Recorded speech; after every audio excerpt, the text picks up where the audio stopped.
students, welcome to the class. I am your GS faculty and in GS I will teach you history. So, आज की class में जो topic हम पढ़ने जा रहे हैं वो हिस्ट्री का एक बहुत इम्पोर्टेंट टॉपिक है जिसका नाम है द रिवोल्ट ऑफ 1857. आप सबने इस टॉपिक के बारे में सुना भी होगा और थोड़ा बहुत पढ़ा भी होगा. तो इस टॉपिक को जब हम सबसे पहले देखते हैं तो हमारे सामने जो शब्द आता है वो है रिवोल्ट. सो इसी से स्टार्ट करते हैं कि रिवोल्ट की मीनिंग क्या होती है. आप में से आज तक सबने हर एक में ये लाइन तो पढ़ी होगी, द रिवोल्ट ऑफ 1857. एंड ऐसे ही बहुत सारे टर्म्स हम सबने पढ़े हैं जैसे कि revolt, revolution and movement. But क्या हमें इन सब वर्ड्स में डिफरेंस पता है? क्या हमें पता है कि बेसिकली इन वर्ड्स में क्या डिफरेंस है? अलग अलग जगह पे हम मूवमेंट या रिवोल्ट या रिवॉल्यूशन अलग अलग कॉन्टेक्स्ट में क्यों यूज करते हैं, इनका एग्जैक्टली मतलब क्या होता है? तो चलिए सबसे पहले इस चीज को हम देखते हैं. देखिए, सबसे पहला जो वर्ड आता है वो है हमारा रिवोल्ट.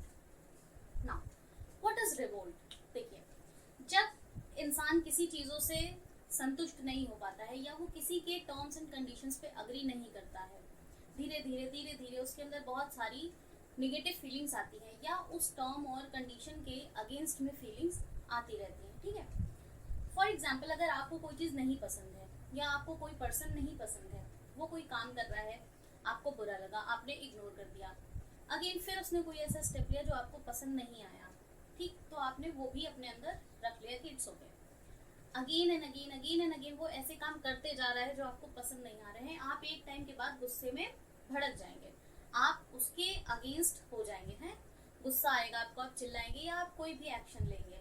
तो वही एक्शन जो हमारे अंदर धीरे धीरे बढ़ते बढ़ते जब एक दिन विस्फोट होता है तो उसे हम क्या बोलते हैं? उसे हम रिवोल्ट बोलेंगे. उसी जगह मूवमेंट क्या होता है? फॉर एग्जाम्पल, हमें किसी का कोई काम पसंद नहीं आया या किसी के कोई स्टेप लिया, हमें वो पसंद नहीं आया, तो हमने क्या किया? हमने या एक बड़े से ग्रुप ने जाके उनसे बात की कि देखिए हमें आपका ये काम पसंद नहीं आया. बट उन्होंने क्या किया? उन्होंने कहा नहीं, हम ये चीज़ नहीं मानेंगे. तो जो वो एक बड़ी पॉपुलेशन थी या हम के जो एक ग्रुप था पीपल का, वो क्या करेगा? वो अपनी बातों को मनवाने के लिए कोई भी एक एक्शन करेगा. ज़रूरी नहीं है वो वायलेंट हो या नॉन वायलेंट हो, वो कैसा भी एक्शन हो सकता है. तो उसे हम क्या बोलेंगे? उसे हम मूवमेंट बोलेंगे. जैसे कि आप सब ने पढ़ा होगा क्विट इंडिया मूवमेंट या फिर सत्याग्रह या बहुत सारे मूवमेंट्स ऐसे चलाए गए थे जब हमने अपनी इंडिपेंडेंस की लड़ाई लड़ी थी. तो वहाँ पे क्या था? वहाँ पे जो भी ब्रिटिशर्स के रूल्स थे या जो भी उनकी जो पॉलिसीज थी उनके अगेंस्ट जब इंडियंस थे, जब इंडियंस को वो एक्सेप्टेबल नहीं थी, तो इंडियंस ने क्या किया? एक ग्रुप गया इंडियंस का, उन्होंने उनसे बात करी. ठीक है, तो उसे हमने क्या बोला? उसे हमने मूवमेंट बोला. बट रिवोल्ट क्या था?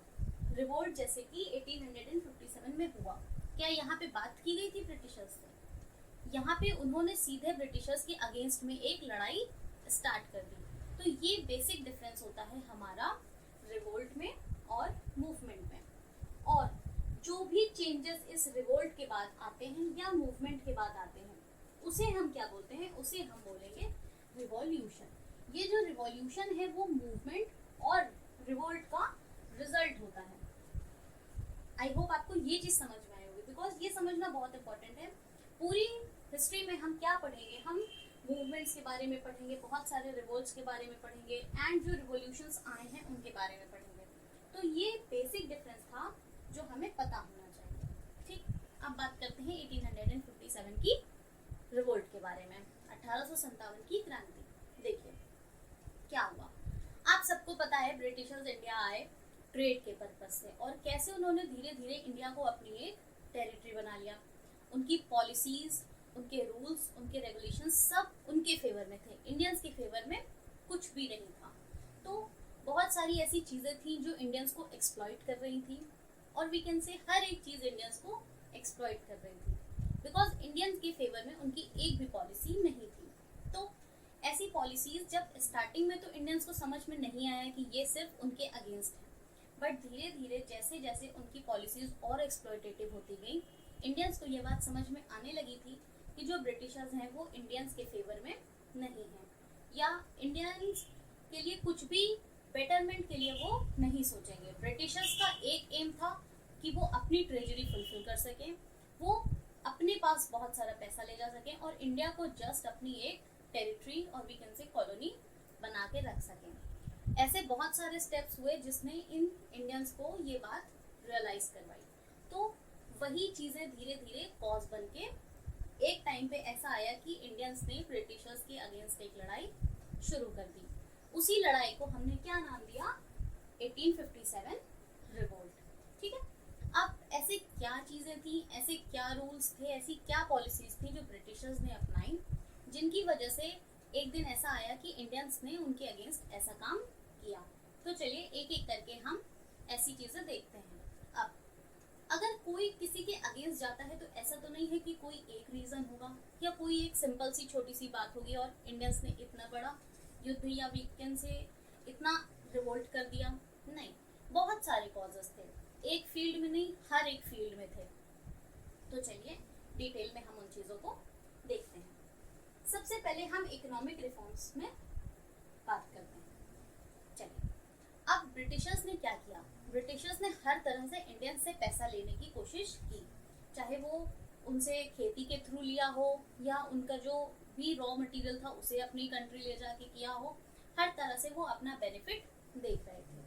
But what happened in 1770s, एक फेमाइन आया, ठीक है, और उसमें क्या हुआ, बहुत सारा किसान मारा गया, बिकॉज ब्रिटिशर्स ने तो कोई ऐसा स्टेप लिया नहीं था जो इंडियंस के फेवर में हो। तो बहुत सारे किसान को फेमाइन में क्या हुआ, उनकी खेती गई, उनकी फसल खराब हुई और बहुत सारे किसान ऐसे भी थे जो बच नहीं पाए उस फेमाइन में। तो अब ब्रिटिशर्स ने क्या सोचा, इन 1793 ब्रिटिशर्स ने स्टेप लिया कि अगर इस तरह से किसानों को प्रॉब्लम होगी तो इनडायरेक्टली प्रॉब्लम हमें होगी। कैसे, देखिए, बिकॉज उस टाइम इंडिया में सबसे ज़्यादा रेवेन्यू कैसे आता था, एग्रीकल्चर से, एंड एग्रीकल्चर में डायरेक्टली इन्वॉल्व कौन थे, फार्मर्स। बट यहाँ पे प्रॉब्लम किसको हो रही थी, फार्मर्स को। तो ब्रिटिशर्स ने सोचा अगर ये प्रॉब्लम फार्मर्स को होगी तो इवेंचुअली आगे चीज़ें हम पे ही प्रॉब्लम क्रिएट करेंगी, हमें रेवेन्यू नहीं मिलेगा। तो इसके लिए उन्होंने सोचा कि अगर हम फार्मर्स की बेटरमेंट के लिए कोई काम करें, बट इसमें भी उनका खुद का ही सेल्फिशनेस थी, ठीक है, वो भी इसमें भी वो अपने बारे में ही सोच रहे थे, वो इसमें किसान के बारे में नहीं सोच रहे थे, बट डायरेक्टली और इनडायरेक्टली उन्हें किसान की हेल्प या बेटरमेंट करनी ही थी ताकि उनके पास अच्छा रेवेन्यू आ सके। तो इसके लिए उन्होंने कुछ ऐसी पॉलिसीज निकाली। तो सबसे पहली पॉलिसी उन्होंने क्या निकाली, सबसे पहली पॉलिसी जो ब्रिटिशर्स ने स्टार्ट की वो थी परमानेंट सेटलमेंट। अब ये परमानेंट सेटलमेंट क्या था, देखिए, परमानेंट सेटलमेंट एक ऐसी पॉलिसी थी जो जमींदार और कंपनी के बीच में साइन हुई थी। यहाँ पे क्या हुआ, यहाँ पे जो कंपनी थी उसने जमींदार से कहा कि आपको फार्मर्स से रेंट कलेक्ट करना है, टैक्स कलेक्ट करना है, ठीक है, फार्मर्स जो भी ग्रो करेंगे उसका आपको एक टैक्स कलेक्ट करना है और एक फिक्स्ड अमाउंट का टैक्स हमें देना है, यानी कि कंपनी को देना है, ठीक है। परमानेंट सेटलमेंट में ये बात हुई। अब उन्होंने टैक्स यहाँ पे जो था फिक्स कर दिया, मतलब नो मैटर आपकी फसल बहुत अच्छी होती है, नो मैटर आपकी फसल बिल्कुल नहीं हो पाती है, बट आपको जमींदार को टैक्स देना है और जमींदार आके वो रेवेन्यू कंपनी को देगा, ये यहाँ पे रूल था ना। जैसे जैसे टाइम गया, कभी कभी जब किसानों की बहुत अच्छी फसल होती थी तो पैसा ज़्यादा होता था। अब जब पैसा ज़्यादा होता था तो क्या होता था, जमींदारों को तो एक फिक्स अमाउंट जाके ब्रिटिशर्स को देना होता था, जो भी बचता था वो क्या होता था, वो जमींदार अपने पास रख लेते थे। तो ये चीज़ जब ब्रिटिशर्स ने नोटिस करी कि हमारा तो नुकसान होने लगा है, बिकॉज अब तो जो फार्मर्स हैं वो अच्छी क्रॉप ग्रो कर रहे हैं और हमें जितना रिवेन्यू मिल रहा है इससे ज़्यादा मिलना चाहिए। तो उन्होंने इस सेटलमेंट में कुछ चेंजेस किए और इसकी जगह पे उन्होंने कौन सा सेटलमेंट स्टार्ट किया, इसकी जगह पे उन्होंने एक महलवारी सिस्टम स्टार्ट किया। नाउ अब महलवारी सिस्टम परमानेंट सेटलमेंट से कैसे अलग था, देखिए, महलवारी सिस्टम में आप यहाँ पे एक वर्ड देखिए, महल, ओके, यहाँ पे जो ये कंप्लीट महल है इसको हम पूरे एक विलेज से कंसीडर कर सकते हैं। क्या हुआ, जो ब्रिटिशर्स थे उन्होंने कहा अब हम जमींदार पे ट्रस्ट नहीं करेंगे और वी कैन से हम जमींदार के थ्रू पैसा नहीं लेंगे। यहाँ पे उन्होंने कहा, यहाँ पे परमानेंट सेटलमेंट में जो टैक्स था वो एक एक पर्टिकुलर फार्मर से जाके लिया जाता था। बट महलवारी सिस्टम में उन्होंने कहा कि हम एक एक फार्मर के पास नहीं जाएंगे। फॉर एग्जाम्पल मान लीजिए ये एक पूरा बड़ा सा स्टेट थी, उसमें बहुत सारे गांव थे, ठीक। अब उस गांव के अंदर भी किसान थे, बट यहाँ पे महलवारी सिस्टम में ब्रिटिशर्स ने कहा कि हम एक टोटल टैक्स कलेक्ट करेंगे। वो total tax on the behalf of complete village होगा, यानी कि यहाँ पे जो टैक्स का कलेक्शन होगा वो एक एक फार्मर से नहीं होगा, यहाँ पे पूरा एक कंप्लीट विलेज टैक्स देगा। आप विलेज किस बिहाफ पे टैक्स देगा, देखिए यहाँ पे भी उन्होंने इंस्पेक्शन के लिए टीम्स भेजी और अपने कुछ ऑफिसर्स भेजे जिन्होंने ये पता लगाया कि गांव में कितने लोग हैं, कितनी जमीन है, उस जमीन की फर्टिलिटी कितनी है, कितना पैसा वो दे सकते हैं, ठीक है। तो ये सारी चीजें हुई और ऑन द बिहाफ पूरा एक गांव टैक्स देने लगा, ठीक। बट यस, परमानेंट सेटलमेंट से जो एक बहुत बड़ा मेजर चेंज था महलवारी सिस्टम में वो ये था कि इन्होंने कहा हम रेवेन्यू फिक्स नहीं रखेंगे, हम इस रेवेन्यू को रिवाइज करते रहेंगे टाइम टू टाइम, बिकॉज उन्होंने परमानेंट सेटलमेंट में देख लिया था कि रेवेन्यू फिक्स करके कंपनी को ही नुकसान हो रहा था और किसी को नहीं। तो उन्होंने इस चीज को यहाँ पे करेक्ट करी और महलवारी सिस्टम में उन्होंने बोला कि जो भी रेवेन्यू की परसेंटेज है हम इसको टाइम टू टाइम रिवाइज करते रहेंगे, ठीक है। The same has happened in Ryotwari settlement, but here यहाँ पे भी क्या था, यहाँ पे भी पूरा गांव एक मतलब पूरा गांव जो था वो पैसे नहीं देता था, यहाँ पे एक एक पर्टिकुलर फार्मर पैसे देता था, ठीक है। आई होप आपको ये चीज समझ में आई। ये मैंने आपको बहुत शॉर्ट में समझाया है बिकॉज यहाँ पे हम कॉज पढ़ रहे हैं रिवॉल्ट का, ठीक है। तो देखिए इससे हमें क्या समझ में आया, हर तरह से फायदा सिर्फ ब्रिटिशर्स का, ओके। ब्रिटिशर्स ने इंडियंस के बारे में सोचा ही नहीं था कुछ, उन्होंने कहा कि फार्मर कैसे भी दे बस हमें दे। यहाँ पे उन्होंने प्रॉब्लम देखी तो उन्होंने महलवारी सेटलमेंट में उसको ठीक किया कि हर तरह से कंपनी जितना ज्यादा पैसे ले सके। अब फार्मर्स को ये चीज समझ में आने लगी कि हमारा एक्सप्लॉयटेशन बढ़ता ही जा रहा है। फार्मर्स के मन में ब्रिटिशर्स के अगेंस्ट बहुत सारी बातें आने लगी और ये बहुत क्लियर भी था। आप जब प्रॉब्लम्स आती थी लाइक फेमाइन्स या ड्रॉट आती थी, सूखा पड़ता था, अकाल पड़ता था, तब तो ब्रिटिशर्स आते नहीं थे हेल्प करने। बट रेवेन्यू के टाइम पे ब्रिटिशर्स बहुत जल्दी आते थे कि हमें भाई रेवेन्यू चाहिए, हमें टैक्स चाहिए। तो ये क्या होता जा रहा था, यहाँ पे इनके मन में ब्रिटिशर्स के अगेंस्ट बहुत सारी चीजें फार्मर्स के मन में आती जा रही थी। तो जो भी इकोनॉमिक रिफॉर्म्स ब्रिटिशर्स ने किए वो केवल सोली पर्पस उनका क्या था, उनका सोल पर्पस था ब्रिटिशर्स की सपोर्ट करना, ब्रिटिशर्स की हेल्प करना, ब्रिटिशर्स की इकोनॉमिक कंडीशंस को और बेटर करना। नो मैटर फार्मर के ऊपर क्या जा रहा था, नो मैटर फार्मर को खाने को मिल रहा था या नहीं मिल रहा था, बट उन्हें अपना देखना था। तो ये एक इकोनॉमिक रिफॉर्म जो था ये एक बहुत बड़ा कॉज बना कि फार्मर का जितना भी वी कैन से ग्रुप था वो ब्रिटिशर्स के अगेंस्ट हो गया। तो हमने यहाँ पे ये चीज समझा कि रिवोल्ट की धीरे धीरे स्टार्टिंग कैसे हुई, ठीक। अब यहाँ पे जो था जितना भी फार्मर का ग्रुप था वो ब्रिटिशर्स के अगेंस्ट हो गया। नेक्स्ट हम देखते हैं सोशल रिफॉर्म। अब आप सब जानते हैं इंडिया में कितनी ज्यादा परंपराएं हैं, कितने ज्यादा कल्चर्स हैं, और अगर इंडियंस की कल्चर और परंपरा के साथ कोई भी छेड़छाड़ करता है तो वो चीज उन्हें पसंद नहीं आती है। हम अगर कोई चेंज बेटरमेंट के लिए भी करते हैं तो लोग उसे अच्छा नहीं मानते हैं। सेम यही हमारे पास्ट में हुआ, बिकॉज जो भी सोशल रिफॉर्म्स ब्रिटिशर्स लाए थे वो बेटरमेंट के लिए थे, बट इंडियंस ने उसे एक्सेप्ट नहीं किया। कैसे, देखिए सती प्रथा। सती प्रथा उस टाइम का बहुत बड़ा सोशल इविल था जिसे ब्रिटिशर्स ने खत्म किया, बट सती प्रथा को एंड करके उन्होंने इंडियंस की जो भी कल्चरल सेंटिमेंट्स थे उन्हें हर्ट किया। यहाँ पे ब्रिटिशर्स को लगा कि ये हमारी सोशल जो भी चीजें हैं, मान्यताएं हैं, उनके साथ खिलवाड़ कर रहे हैं, ये हमारी सोशल उसके अगेंस्ट जा रहे हैं। सती प्रथा खत्म करी ब्रिटिशर्स ने। और विडो रीमैरिज, बिकॉज विडोज की रीमैरिज अलाउड नहीं थी तो विडो रीमैरिज भी अलाउ करी गई। चाइल्ड मैरिज, जो चाइल्ड मैरिज होती थी उसको बंद किया। ब्रिटिशर्स ने बोला कि नहीं, एक लिमिट एज होनी चाहिए जिसके बाद ही बच्चों की शादी होगी, ठीक है। तो ये कुछ ऐसे रूल्स एंड रेगुलेशंस थे जो ब्रिटिशर्स लाए जिन्हें सोशल रिफॉर्म्स के अंदर में रखा जाता है, जो कि बेटरमेंट के लिए थे, बट इंडियंस ने इसे भी एक्सेप्ट नहीं किया और यहाँ भी ब्रिटिशर्स के अगेंस्ट हो गया। नेक्स्ट हम देखते हैं रिलीजियस रिफॉर्म्स। रिलीजियस रिफॉर्म्स में क्या हुआ, अब इंडिया में मिशनरी कल्चर स्प्रेड हो रहा था। ब्रिटिशर्स लोगों को क्रिश्चियन बना रहे थे, ठीक है।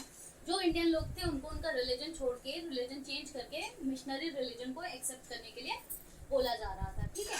तो ये चीज भी इंडियंस के सेंटिमेंट्स को हर्ट करे, बिकॉज कोई भी रिलीजियस हो, कोई भी रिलीजन हो, इंसान अपना रिलीजन छोड़ के अगर उसे जबरदस्ती दूसरा रिलीजन एक्सेप्ट करने को बोला जाएगा तो उसे हर्ट होगा। यहाँ भी सेम चीज हुई, उनकी जो रिलीजन सेंटिमेंट्स थे वो हर्ट हुए और इंडियंस उनके अगेंस्ट होते गए ना। मिलिट्री में भी कुछ हम लोगों ने रिलीजियस रिफॉर्म्स देखे, जैसे कि कुछ लोग पगड़ी पहनते थे, उनकी पगड़ी पहनना मना कर दिया गया, बोला गया कि अब आप पगड़ी नहीं पहनेंगे, अब आप क्या पहनेंगे, अब आप हैट पहनेंगे। और ऐसा बोला गया कि जो ये हैट का लेदर है वो काउ एंड पिग की स्किन से बना हुआ है। तो as we know in Hindus we can't wear the leather of cow's skin, and for Muslims it was not allowed to wear the hat of pig's skin. Okay, so now what happened, then again their religious sentiments were hurted. Okay, so ये भी एक बात उनके मन में आई। Next, फिर कुछ technical reforms थे जो कि अगेन बेटरमेंट के लिए थे, बट इंडियंस ने उसे बेटरमेंट के रूप में एक्सेप्ट नहीं किया। लाइक रेलवेज, अब जब इंट्रोडक्शन ऑफ रेलवेज हुआ ये बहुत इंपॉर्टेंट था बिकॉज इससे ट्रांसपोर्ट तेज होता है। बट इंडियंस को क्या लगा, इंडियंस ने बोला कि नहीं, इन्होंने तो हमारी कास्ट सिस्टम को ही खराब कर दिया है कि कोई भी एक अपर कास्ट का पर्सन और लोअर कास्ट का पर्सन सेम ट्रेन में कैसे बैठ सकता है। ये चीजें आई, ठीक है। और जो टेलीफोन की लाइंस पड़ी, टेलीफोन्स की लाइन के लिए रूमर्स क्या उड़े कि इस लाइन पे इंडियंस को फांसी दे दी जाएगी या लटका दिया जाएगा, ये इसलिए लाइन डाली जा रही है। टेलीग्राफ, ये सारी चीजें जो थी, इन एडवांसमेंट ने भी इंडियंस को ब्रिटिशर्स के अगेंस्ट किया, बिकॉज यहाँ भी वही उनका कास्ट सिस्टम हर्ट हो रहा था और कुछ रूमर्स थे, कुछ ऐसी अफवाहें थी जो अगेंस्ट जा रही थी। तो ये रीजन भी बना रिवोल्ट के लिए। ये सब छोटे छोटे रीजन अपने आप में बनते चले जा रहे थे जो आगे जाके एक बहुत बड़ा रूप लेने वाले थे ना। अब हम देखेंगे कि एडमिनिस्ट्रेटिव रिफॉर्म्स क्या क्या थे जो रिवोल्ट का कारण बने। ऐसे कौन कौन से ऐसे रिफॉर्म्स लाए गए एडमिनिस्ट्रेशन की फील्ड में जिन्होंने आगे चल के रिवोल्ट को भड़काने में हेल्प करी। देखिए, सबसे पहले तो हम पढ़ेंगे डॉक्ट्राइन ऑफ लैप्स के बारे में। Doctrine of lapse was introduced by Lord Dalhousie. Lord Dalhousie ने इसको इंट्रोड्यूस कराया था। देखिए, अगर हम थोड़ा और पीछे जाके देखें तो लॉर्ड डलहौजी को इंडिया भेजने का एक रीजन था, उसे under policy of expansion India भेजा गया था। उसे इंडिया भेजने का पर्पस ही ये था कि वो इंडिया में आके जो भी ब्रिटिश रूल की पॉलिसी थी और we can say British empire को एक्सपैंड कर सके। तो जो सबसे पहला स्टेप लॉर्ड डलहौजी ने यहाँ आके लिया वो क्या था, उसने डॉक्ट्राइन ऑफ लैप्स लगाई।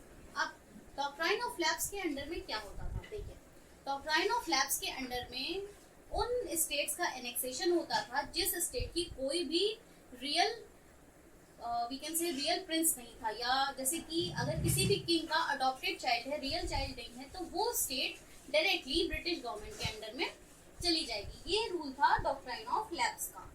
अब इसी के अंडर में झांसी, सतारा और बहुत सारे ऐसे स्टेट्स थे जिनको ब्रिटिश एम्पायर में मिला लिया गया। तो इसमें एक इम्पॉर्टेंट पॉइंट ये है कि सबसे पहला स्टेट कौन सा था जिसे डॉक्ट्राइन ऑफ लैप्स के अंडर में ब्रिटिश एम्पायर में मिलाया गया। तो सबसे पहला स्टेट जो था वो था सतारा। अब उन्होंने क्या बोला, उन्होंने बोला कि प्रिंस को एम्पायर तो मिलेगी नहीं, जो भी किंगडम है या जो भी स्टेट है वो ब्रिटिश एम्पायर में मर्ज हो जाएगा, बट यस उन प्रिंस को कुछ पेंशन दी जाएगी। बट लेटर उन्होंने क्या किया, उन्होंने उस पेंशन को भी बंद कर दिया। ब्रिटिशर्स ने आगे चल के उस पेंशन को भी बंद कर दिया। तो ये भी एक रीजन बना रिवोल्ट का, बिकॉज डिसएग्रीमेंट्स की फीलिंग्स आती गई सब में। ठीक, अब देखिए एनेक्सेशन ऑफ अवध। अब जब उन्हें कोई भी ग्राउंड नहीं मिला अवध को एनेक्स करने का, तो उन्होंने क्या बोला कि वहाँ का एडमिनिस्ट्रेशन अच्छा नहीं चल रहा है।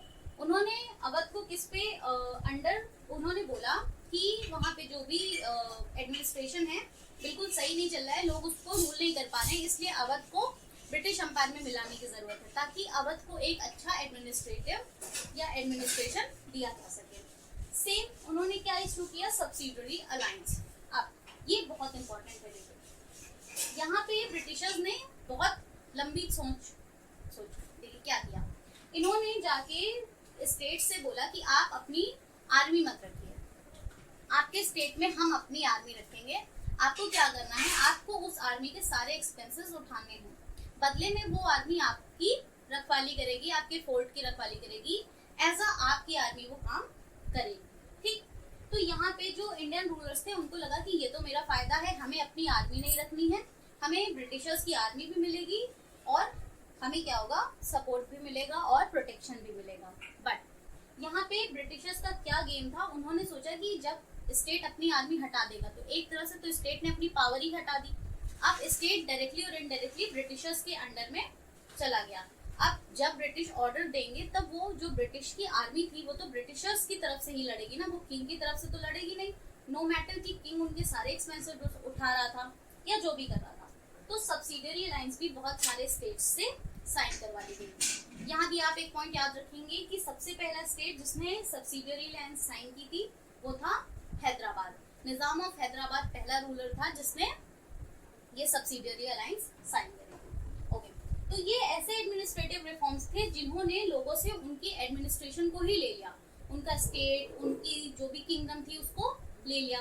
तो इसने भी एक फीलिंग ऑफ डिसएग्रीमेंट क्रिएट करी इंडियंस में और ब्रिटिशर्स में। यहाँ पे भी धीरे धीरे इंडियंस ब्रिटिशर्स के अगेंस्ट ही हो रहे थे। अगेन अब कुछ मिलिट्री कॉजेस थे। देखिए, अब मिलिट्री में जो पर्सन्स थे वो ब्रिटिशर्स भी थे और इंडियंस भी थे, बट प्रॉब्लम क्या थी, सबसे पहले तो इंडियन जो भी सोल्जर्स थे उनको हायर रैंक्स नहीं दी जाती थी, ठीक, उनके प्रमोशंस नहीं होते थे।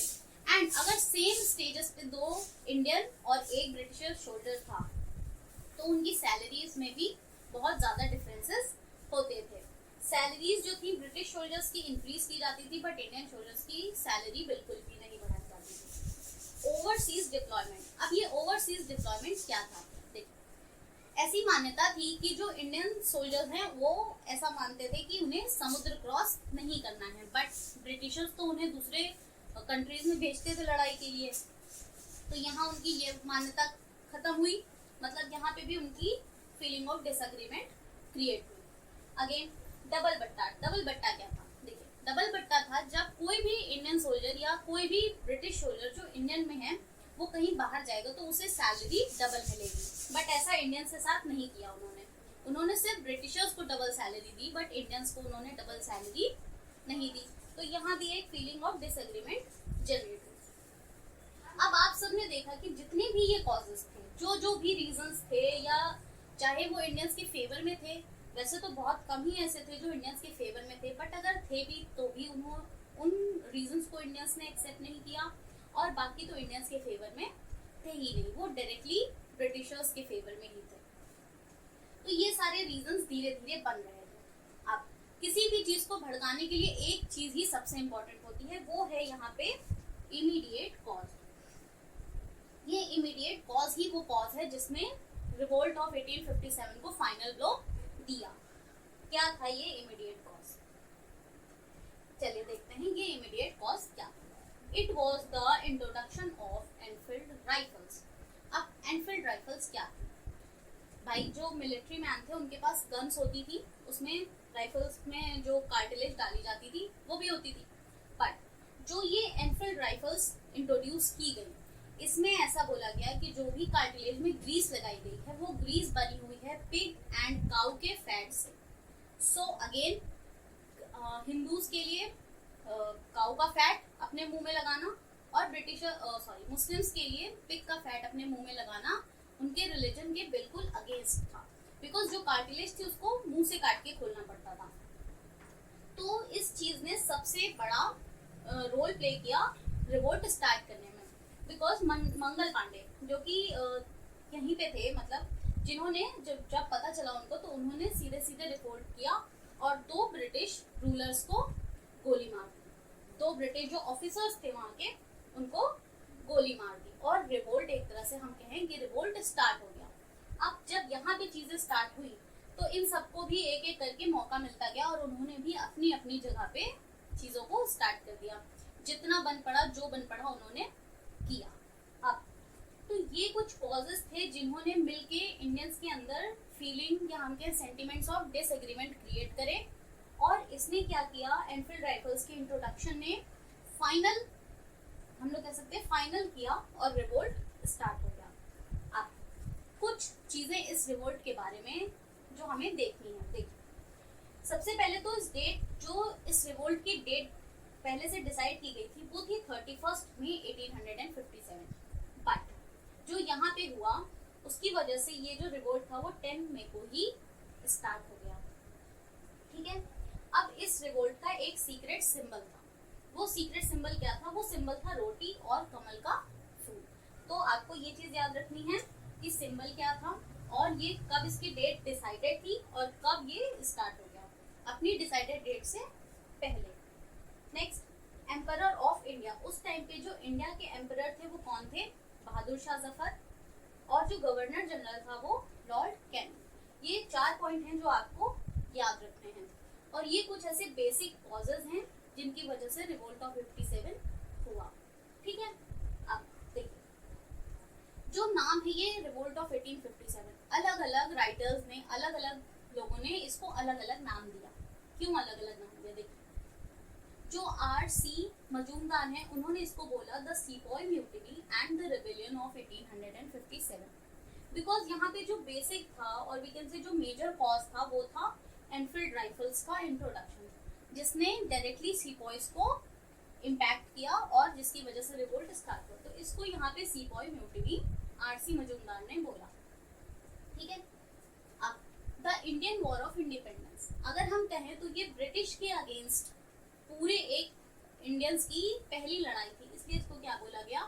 The Indian war of independence. ये किसने बोला? वी.डी. सावरकर। ठीक है, अब an independence war without the feeling of nationalism, ये बहुत इंपॉर्टेंट है और ये आपको समझ में आएगा कैसे। देखिए, आपने देखा यहाँ पे वी कैन से लक्ष्मीबाई भी लड़ रही हैं, नाना साहेब भी लड़ रहे हैं, मंगल पांडे भी लड़ रहे हैं, बहादुर शाह जफर भी लड़ रहे हैं, बहुत सारे लोग लड़ रहे हैं। पर क्या उनका रीजन एक है? नहीं, सबके अलग अलग रीजन है। क्या उनके अंदर नेशनलिज्म की फीलिंग थी? नहीं, उनके अंदर उनकी स्टेट की उनके पर्टिकुलर रीजंस थे। उनके पास एक रीजन नहीं था। तो ये इंडिपेंडेंस वॉर तो थी, बट यहाँ पे नेशनलिज्म की फीलिंग नहीं थी। यहाँ पे लड़े सब साथ में, बट यहाँ पे रीजन एक नहीं था, कॉज एक नहीं था। तो यही सबसे बड़ा रीजन बना आगे जाके इस रिवोल्ट के फेलियर का, क्योंकि जितने भी लोग थे वो अपने ओन पर्पस के लिए लड़ रहे थे। उनकी लड़ाई का रीजन उनका सेल्फ रीजन था, ना कि नेशनल रीजन। ओके, तो ये कुछ नाम है, आप याद कर लीजिए बिकॉज पेपर में पूछा जाता है। सो आई होप आपको कॉजेस समझ में आए होंगे, रिवोल्ट ऑफ 1857 क्यों हुआ ये समझ में आया होगा। बाकी की चीजें हम अपनी नेक्स्ट क्लास में करेंगे। Thank you, bye bye.